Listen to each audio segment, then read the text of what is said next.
So, big news. Transgender swimmers could soon be competing in the Olympic Games and World Championships. World Aquatics says it's setting up a trial run for what they're calling an open category, in addition to men's and women's categories, saying that would allow transgender athletes to compete. Last year, the world governing body for swimming banned all transgender athletes from competition. Let's bring in NewsNation media contributor and Mediaite.com founding editor Colby Hall. Colby, excited to talk to you about this. Do you think that people are responsive to this, that this is fair compared to what the situation was before, where we saw a lot of women revealing that they felt that this was unjust? Well, the reaction is yet to come, and I'll be really fascinated to see how it breaks out, because the last time we saw a big sort of entity embrace transgender as like sort of a marketing ploy, it backfired horribly with Bud Light and Dylan Mulvaney. But I think this is a good solution. It's just a trial, but basically it addresses the, I think, reasonable concerns that women athletes had an unfair disadvantage against these transgender athletes vis-a-vis Leah Thomas. And so the swimming organization basically said that we want a place where everyone can compete, but we also want to address the fact that these female swimmers they should be treated fairly. Now, is there enough within the category of transgender athletes to compete within open category? Will the open category then include people across the spectrum of gender identity? That's a pretty fascinating conversation, but I actually think that they sort of threaded a needle pretty well here, because mostly the Riley Gaines and the leaders on the far right who've been complaining about this should be happy. Yeah, well, there's other people who've spoken out about this. I mean, you go down the list from athletes who competed against Leah Thomas to O.J. Simpson. Everybody seems to have an opinion about it, and there have been a lot of people suggesting that trans athletes should have their own category. Will this appease that community?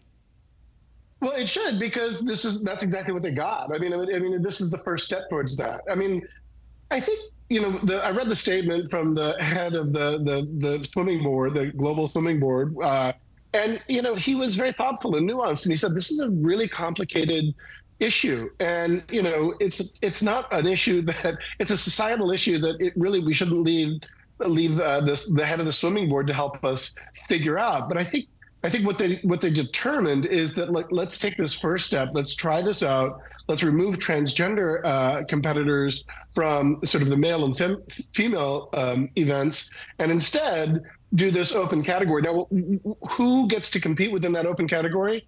I think TBD, right? We don't really know. But those who want transgender athletes to be able to compete, which I'm all for, why not? Go for it. They should be happy, because they'll get their flowers, they'll have their moment.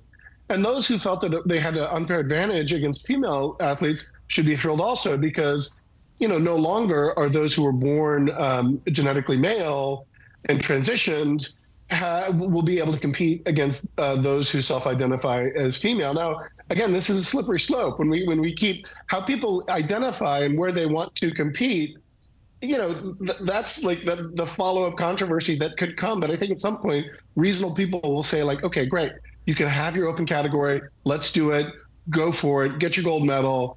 And let the women compete against women and the men compete against men.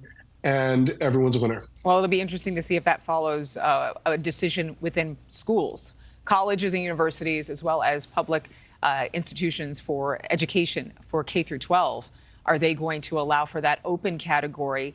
And the question also remains, how many people will actually show up to compete? They'll likely have to have biological males and females, because it's still 0.7% of the population. Right, exactly right. And we're living in this brave new world where we're forced to consider sort of categories and options and solutions that we've never really considered before. And I think there is an issue of scale. A high school, I swam in high school, Johnson County, Kansas, and, I can't imagine that there are enough swimmers or athletes that identify as transgender that would compete in an open category. If there are, all glory to them and let them compete. But how this I think it's a good first step, and I think we'll suss it out. I hope that this controversy abates, because it's I don't think it serves anyone well, especially the transgender athletes. But I think as long as we're fair to athletes and everyone feels they get a chance, kudos to the swimming organization for, I don't know, trying it out and taking a first step. And I think we'll iterate off of this. Thank you for watching. Go to newsnationnow.com to find NewsNation on your television provider. And don't forget to click the red subscribe button below to get more of NewsNation's fact-driven, unbiased coverage.